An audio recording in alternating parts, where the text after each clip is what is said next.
Good morning, everyone. We'll just say a word before we begin here. Our condolences, our prayers go out to the Cheney family.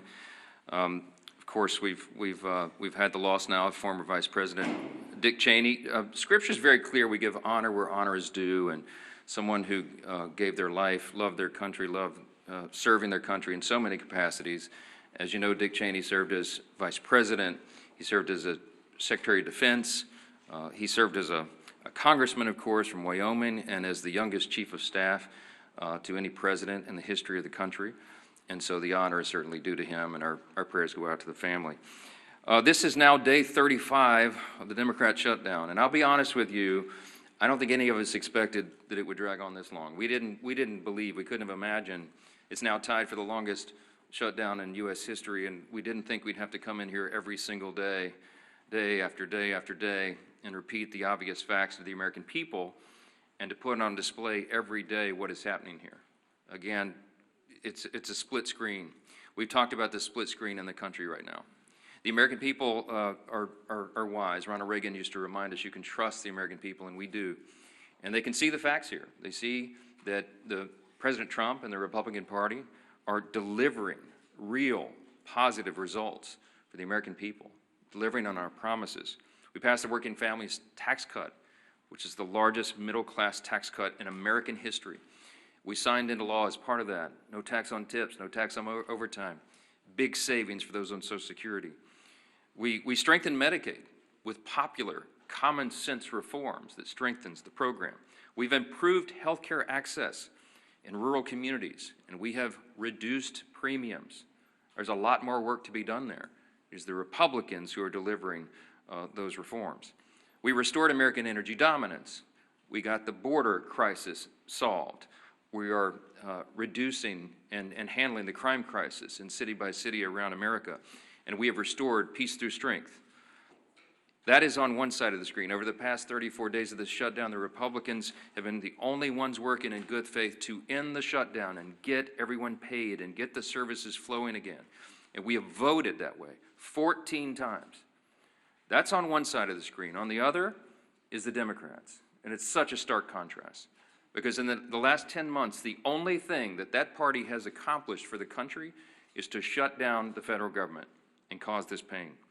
The past 5 weeks have been painfully clear that Democrats are not interested in doing their most basic job. And we explained here yesterday, all of this is motivated by one thing and one thing alone. The Schumer shutdown was never about health care or any other policy that they claim now. They can't even decide amongst themselves what it was about. Some have said it's the Seinfeld shutdown because it's about nothing. But I'll tell you what it is ultimately about, truly, and this is something that can be demonstrated and everyone here knows it's true. As I summarized yesterday, the Schumer shutdown was never about health care or any other policy. It is about fear. It's about fear. Right now, the Democrats fear political retribution from the far left activists in their party more than they fear the consequences of keeping the government closed for weeks on end. They fear political retribution from far left activists more than families going hungry and workers missing paychecks. That is a fact that they are demonstrating day after day and vote after vote. It's gotten so bad for them that even their traditional allies are losing patience now. The head of the Teamsters Union had a blunt message to Democrats a couple of days ago. Quote, "American workers are not bargaining chips. Senators need to stop screwing around and pass the House-passed clean short-term funding bill," unquote. And it's not just the Teamsters, as you know. AFGE, the largest union of federal workers, had the same plea. And so did the National Association of Air Traffic Controllers, the Coalition of Airline Pilots Association, the NetJets Association of Shared Aircraft Pilots, the Allied Pilots Association, Southwest Airline Pilots Association, the New York Steamfitters Union. It goes on and on and on. These organizations have traditionally backed the Democrats for decades. That has been true. They represent tens of thousands of working Americans, all these associations together. And now they're calling on the Democrats to drop their partisan demands and reopen the government. Stop inflicting this pain on the American people because you are afraid of your far left base. And how did the Democrats respond to all this? They're gaslighting the American people and even their own base. The truth is the Democrats have lost touch with working Americans because they've simply stopped listening and stopped serving them. And every few months, after leaning harder into their woke identity politics, they commission an expensive study to try to figure out why working class voters have completely abandoned them in the Democrat Party. Here's a recent finding. This is a left-leaning research group that surveyed 3,000 working class Americans. This was published in Politico November 2nd. Quote, this is the finding: working class voters perceive Democrats to be woke, weak, and out of touch, too focused on social issues, and not nearly focused enough on the economic issues that impact everyone every day, unquote. And here's the kicker. They also said working class voters, quote, can't name what Democrats stand for other than being against Donald Trump. Well, good luck with that as a message to the people. Of course, you don't need a months-long study to tell you that Democrats are woke and weak. You simply need to look around. As the Democrats continue to pander to their radical base of affluent progressives, President Trump and Republicans are building a new multi-generational coalition of voters that is grounded in common sense. Since November 2024, Republicans have welcomed record numbers of Hispanic and Latino voters, Black and African American voters, Jewish voters, union workers, young people, all these different segments of the population, and they came in large numbers. People everywhere can see clearly who's fighting and voting here every day and delivering for them.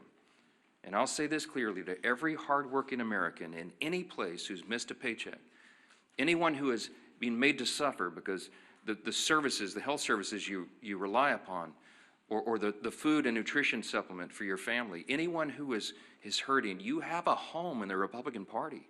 You have people here who are elected by their constituents to come and do their job, and they do it. They're voting to support you, to make these programs available, to ensure that the people in need have them. And the Democrats, by stark contrast, are doing the exact opposite. With federal workers entering their 5th week without a full paycheck, Democrats ought to be taking a hard look in the mirror. Will they continue to bend the knee to their radicals who run their party? Or will Democrats finally do something to serve the working Americans they abandoned long ago? As we said here all along, and every day we come in and tell you the same thing, Democrats made the deliberate choice to shut down the government. And only Democrats can put an end to this madness by making the deliberate choice now to reopen the government. Today is a big election day. In these blue states, we certainly hope for a surprise, but I mean, it won't be a big surprise if the front runners, the Democrats, the radicals, win some of these elections. We're watching New York City very closely, as you all know, and so is Chuck Schumer and Hakeem Jeffries. And they're terrified that the Marxists are taking over their party, and the evidence today may show that that is true. Now, until Democrats decide to do the right thing, we expect working Americans to continue to flee the Democrat Party and find a home with the Republicans, and we welcome them with open arms, and we'll keep fighting for them every day. And one of the people who is fighting every day and doing an extraordinary job in the cabinet of this administration, this historic administration, that has accomplished more in the first 9-10 months of an administration or Congress than arguably any in history. We have our former colleague and our dear friend who's on the side of American workers, and we'll address that today, Labor Secretary Lori Chavez de Reamer. We're happy to have you. Madam Secretary. Thank you. Well, thank you, Speaker Johnson, and it's certainly an honor to be here at the Capitol on behalf of this administration and this president.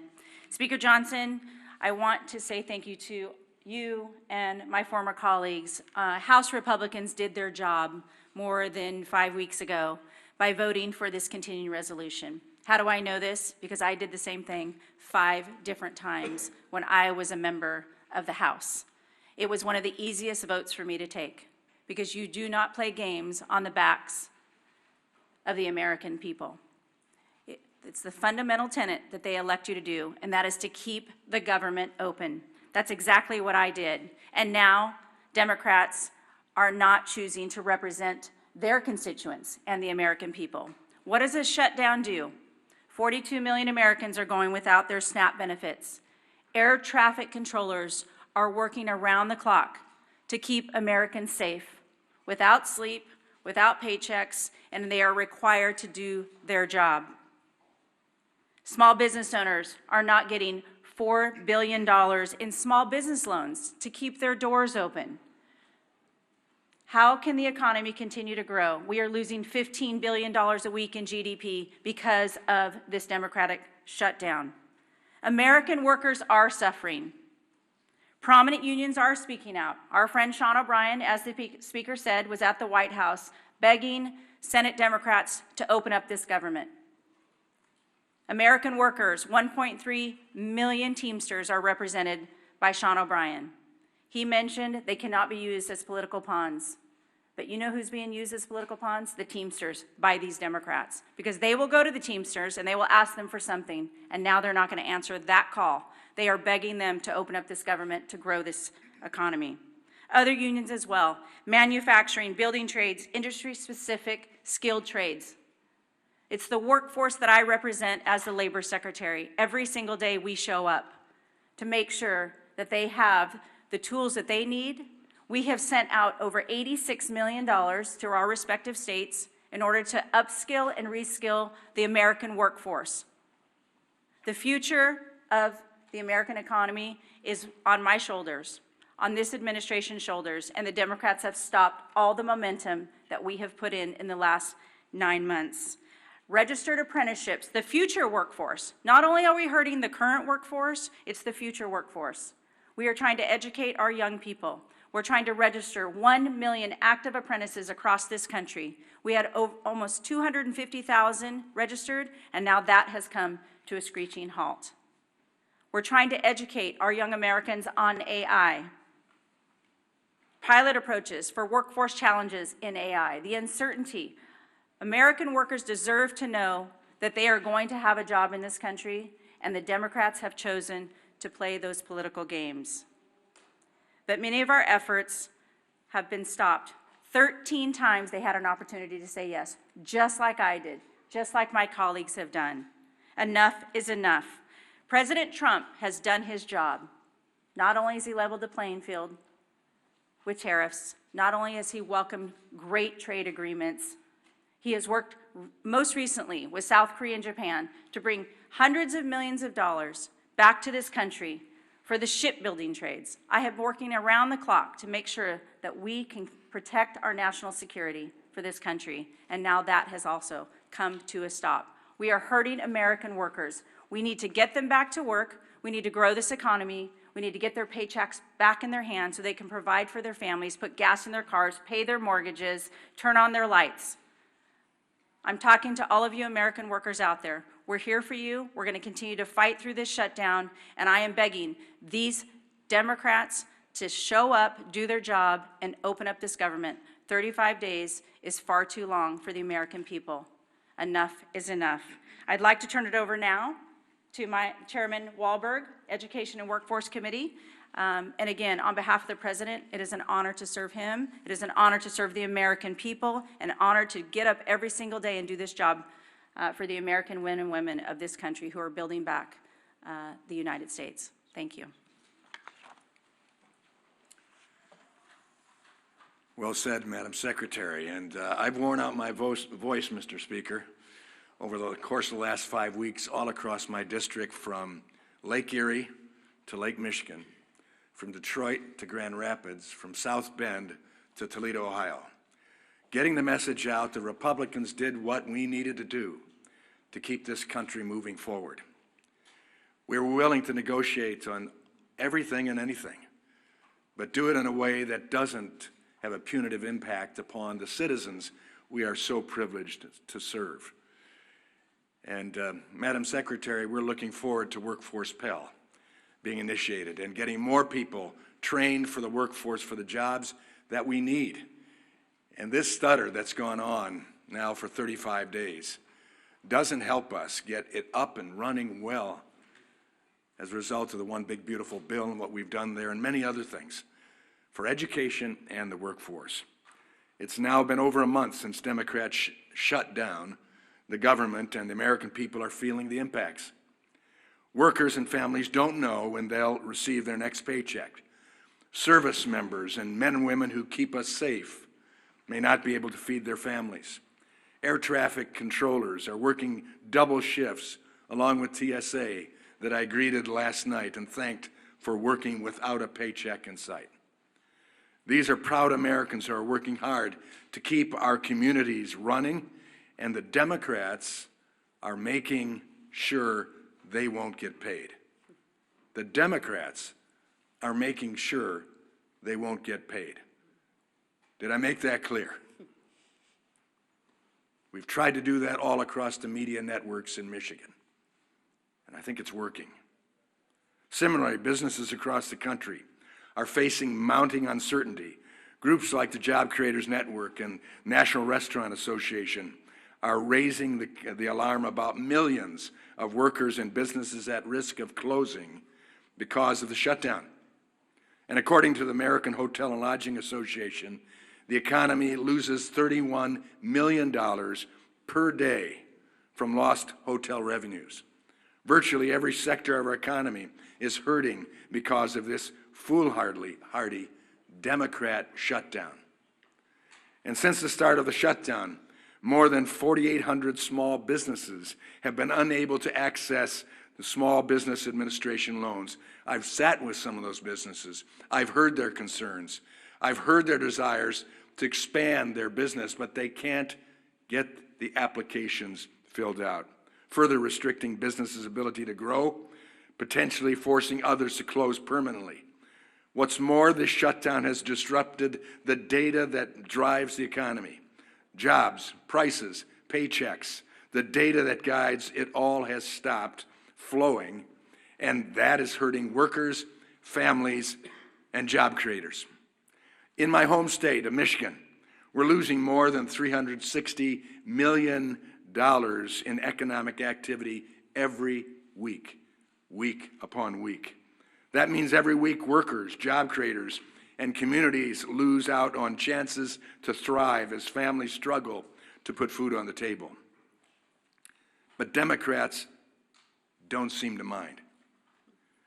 We've all heard House Democrat Whip Catherine Clark's interview describing the suffering of families as leverage to remote health care to illegal aliens. And then there's the Senate Democrat leader, Chuck Schumer, and his comment that every day gets better for us. How cruel, how unfeeling, how uncaring. Clearly, the Democrats are so wrapped up in DC politics, they've forgotten what really matters, helping the Americans thrive. Now, labor unions, as the speaker pointed out, who overwhelmingly supported Democrat politicians and left-wing causes, are calling for Democrats to vote for the House Republican-passed clean continuing resolution. We passed it. We funded government. We didn't shut it down. The American Federation of Government Employees, Steamfitters Local 638, Teamsters, and pilots unions are calling for the government to reopen because livelihoods are being crushed. Our nation's children are being impacted too, and I'm concerned about that. Some Head Start programs, some of those small little seats that I've sat in, hearing about what good work is done for these families and kids. Head Start programs, because of the Democrat unfunding of them, will not receive federal grants despite being the only option for many low-income families. That will lead to disruptions that will force families to go without child care as programs face dwindling funds or go without funding entirety. We funded it in the House. The Senate Democrats need to do the same. If the COVID-19 pandemic taught us anything, it's how bad any disruption to a child's life can be. Long-term school closures exacerbated learning loss and caused skyrocketing truancy. How long do the Democrats need to keep our government shut down before they see the real harm they're doing to Americans' children? The Democrat government shutdown has gone on for far too long. And the longer it lasts, the worse things get for the American people. This is the first time in history, if you might be reminded, the first time in history a political party has shut down the government over a clean CR. The Democrat petty partisanship is hurting workers and families across the country. The shutdown is also showing Americans just how far the Democrats will go to promote their out-of-touch agenda, even if it means holding the American people hostage for more than a month. America's workers, families, unions, and job creators have all spoken.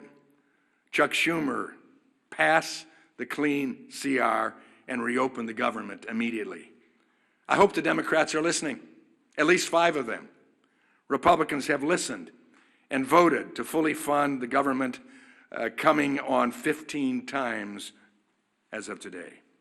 It's time for 5 more Democrats, including my 2 members from Michigan, to vote the same way. For the children, as Nancy Pelosi has famously said. Do it for the children. Do it for Americans. I now am pleased to turn over the podium to a great leader, Leader Scalise. Thank you, Chairman Walberg and Secretary Chavez-DeRemer. It's great to have you back here in the House. I'll start by joining in with what the Speaker said and extending my condolences to the family of Dick Cheney. Of course, served 8 years as President George Walker Bush's Vice President, served in so many other important roles in government, started as a member of this House of Representatives, and lived an incredible life, and we mourn his passing and extend our prayers to the Cheney family.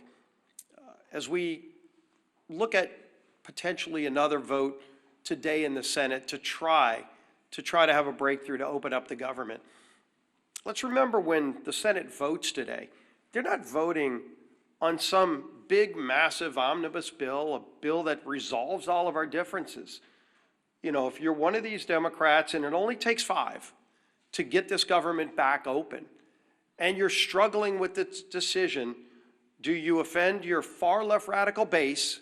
It's about to elect the new leader of their Democrat Party in Mondami in New York. Or do you stand up for the tens of millions of people around the country who are actually suffering? And if you vote yes today, are you giving anything up? What's in that bill? A clean continuing resolution that violates any of your principles? There's nothing. Again, that bill does not solve our differences. That bill just keeps the lights on. That bill just allows federal workers to get paid for the work that they're doing. Those that have to show up and work and keep our airports open. The air traffic controllers who are working under high, incredible stress in a normal time so that planes can land and take off safely with 150 plus people on each one of those planes, without worrying about the stress that as soon as they get off the job, they've got to go do a second shift as an Uber driver because they can't put food on the table because Democrats shut down the government. Hopefully they weigh that when they cast their vote today. And we see every day, of course, unfortunately, more and more consequences to the suffering Democrats are causing. We know on the SNAP program, 42 million people. And yes, the courts are trying to work with the White House to find ways to move some other money around. But as we know, even if they're able to move money around, it doesn't make that program whole. The only way to make the SNAP program whole is by Democrats opening up the government. It's real straightforward.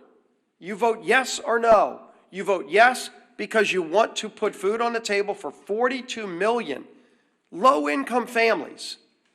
But if you vote no, maybe because you're afraid of some radicals in Portland or San Francisco or New York City, when you vote no, you are taking food off the table for 42 million low-income people, the least among us who need that help. 6.7 million going without the Women, Infant, and Children program funding. WIC program is really, really important, again, to very low-income people who need that help. Democrats have no problem shutting off that funding, causing that suffering, and to use their term because they think they're getting some kind of leverage. We still don't know what the leverage is for. They're trying to leverage the American people, and they can't even articulate what it is they want. Yeah, $1.5 trillion wish list of crazy items like free health care for illegals. Gutting a rural health care fund? Is that really the leverage they want to use the American people for? And deny the WIC funding? 2 million people in the military, 2 million service members going without pay. What do they say to them? Oh, gee whiz, they were so afraid of Mandami in New York that they couldn't vote to pay our men and women in uniform who are keeping our country safe, risking their lives, while their families are wondering if they're going to be able to put food on the table. What a profile in courage. It's gutless. 700,000 federal employees without pay, 670,000 federal workers furloughed, 5.9 million households at risk of losing their home heating services under the heat program.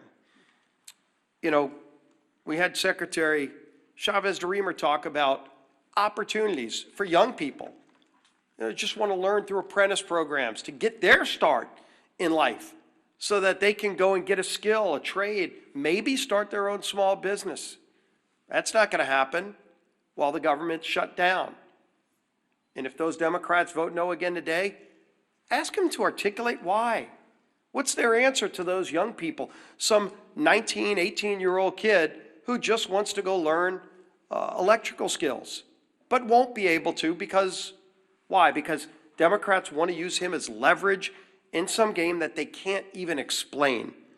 And then, of course, we all know all the different groups that have come out over and over. They've not said, let's pass some big sweeping omnibus bill.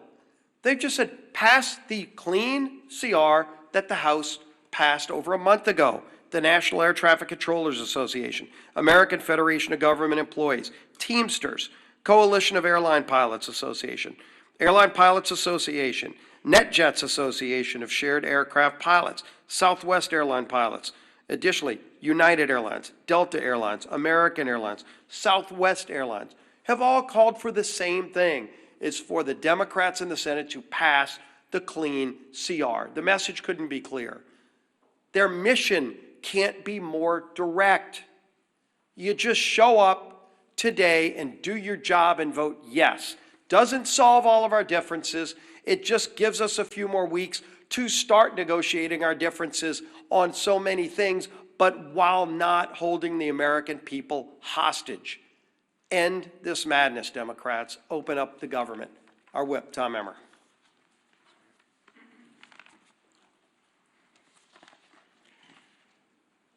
The Democrat government shutdown, spanning 35 days and still counting, is now tied for the longest government shutdown in U.S. history. Chuck Schumer and company are going down in the history books for beating total obstructionists over a nonpartisan government funding bill. Meanwhile, it's hardworking Americans who are being forced to pay the price. Federal workers are turning to local food banks to feed their families. Head Start programs are beginning to close, as Chairman Walberg mentioned. Thousands of flights are getting delayed due to staffing shortages. Small businesses that contract with the federal government have already lost an estimated $12 billion. Even unions, as you've heard, which traditionally have favored our colleagues on the other side of the aisle, are begging for them to end their needless shutdown charade. The good news is, I think we've reached the real inflection point. Today is election day in several states, and we're hopeful that after today, the Democrats won't be as concerned about holding the line in order to appease the Kami Mamdani and Omar Fata wing of their party. And maybe, just maybe, at least 5 Senate Democrats will finally come to their senses and join us by passing our clean CR to reopen the government. The ball is in their court. Republicans have done our job. The question is, are Democrats willing to put politics aside long enough to do theirs? I hope the answer is yes, sooner rather than later. The American people deserve better. Chairwoman McLean. Thank you. And thank you, Chairman Walberg and Secretary Chavez-DeRemer. It's good to see you again. Thank you for your words of wisdom. But again, here we are today, and I want to be very clear about the consequences of the Democrats' actions. 42 million Americans will lose their SNAP benefits because they voted to shut the government down. Air traffic controllers, TSA agents, and federal law enforcement officers are working without pay because they voted to shut the government down. Democrats have weakened our military, threatened families, and held hard-working Americans hostage. Why? All because they voted to shut the government down. And why did they inflict this pain? Because Democrats wanted leverage. Leverage to appease their radical base with more wasteful spending. And don't take my word for it, they've admitted this countless times. They're not even ashamed of this. And today we'll prove it again when the largest federal workers union called on Democrats to end the shutdown. What Democrats do? They still voted no. When air traffic controllers unions asked them to support the clean CR to make sure that the government stayed open, Democrats voted no. And when nearly 500 small businesses and travel organizations warned the shutdown is crushing them, what Democrats do? They voted no.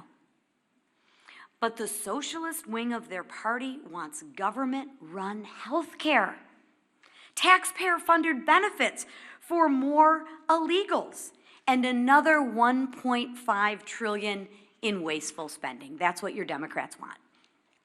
Enough is enough. We aren't going to let your socialist base call the shots. To every Democrat watching, hear me when I say this. It is time to stop holding the American people hostage. Just because you are being held hostage by your socialist base. End the shutdown. End the pain and suffering for the American people of which you represent, and end it now, please.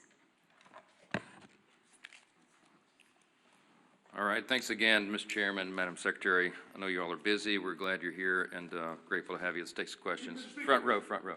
There's been reports of bipartisan talks from senators to reopen the government, to move forward on ACA votes. Are you or other top House GOP members in the loop with these conversations? Are you present in these meetings?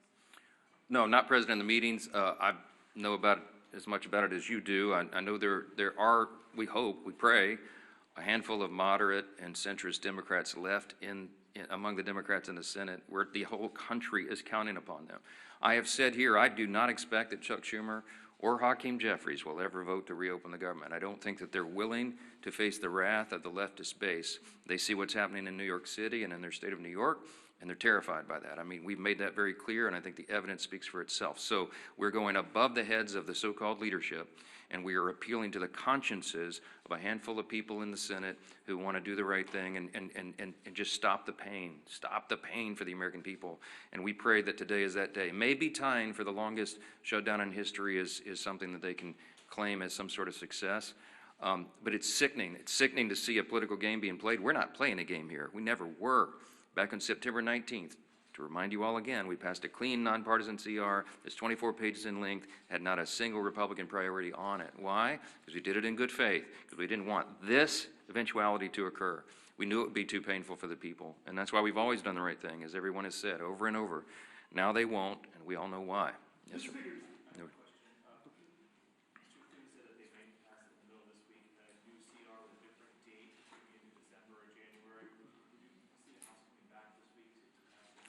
If the Senate passes something, of course, we'll come back. We're running out of clock, obviously. We put 7 weeks on the clock. That was remember, the bipartisan arrangement that was made between Democrats and Republicans in the House and the Senate, in consultation with the Senate, bipartisan bicameral agreement that they needed 7 more weeks on the clock. Because once we got to the end of the fiscal year, September 30th, there would be that much more time needed, they estimated, to finish the government funding appropriations process. The Democrats have played games, and we've lost so many of those days now. So if they extend it, obviously that logically makes sense to us. I am not a fan of extending it to December because, let's be frank, a lot of people around here have PTSD about Christmas omnibus spending bills. We don't want to do that. It gets too close, and we don't want to have that risk. We're not doing that. We're not doing that. But too many people have concern. I think putting it into January makes sense, but we've got to obviously build consensus around that. There's some discussion about it. We'll see where it lands. I'm not sure. Scott, real quick. Yeah, Scott. Mr. Speaker, you referenced the passing of Dick Cheney earlier, who was arguably the most powerful vice president in our lifetimes. Obviously, he had a complicated relationship with President Trump in his later years, as did his entire family. But he served, I think, 3, maybe 4 presidents in the White House and in some of the top roles. Do you have any personal reflections, or did you have any interactions with Cheney as you were sort of coming up in Republican politics in Louisiana? And do you think, are there any plans for him to lie in the state here at the Capitol where he served? Well, this all, just was announced this morning, so there's not been any discussion about that yet. My interaction with him personally was limited when I was a freshman in Congress, and the 115th Congress came here in January 2017. One of my classmates was Liz Cheney, and we were in the same class. And I think I met her father for the first time with her personally. And of course, I was honored to meet him. At the time, everybody was aligned on the same page on everything. And I, admired what he had done in Republican politics to that point. And I meant what I said when I came up here and began this morning, that even when we have political differences with somebody later in life, you have to honor the sacrifices and the service they gave to their country. And we certainly do that for the former vice president, and our prayers go out to the whole family. So, yeah. You talk about the split screen between what the Democrats are doing and what the Republicans are doing. What about the split screen about the fact that the Trump administration is administering only part of the SNAP program while President Trump is having a gathering party at Mar-a-Lago? I reject the premise of the question. Let me talk about SNAP. Okay. By the way, the president had an annual Halloween theme party every year at Mar-a-Lago. That's what he went back to as obligatory tradition.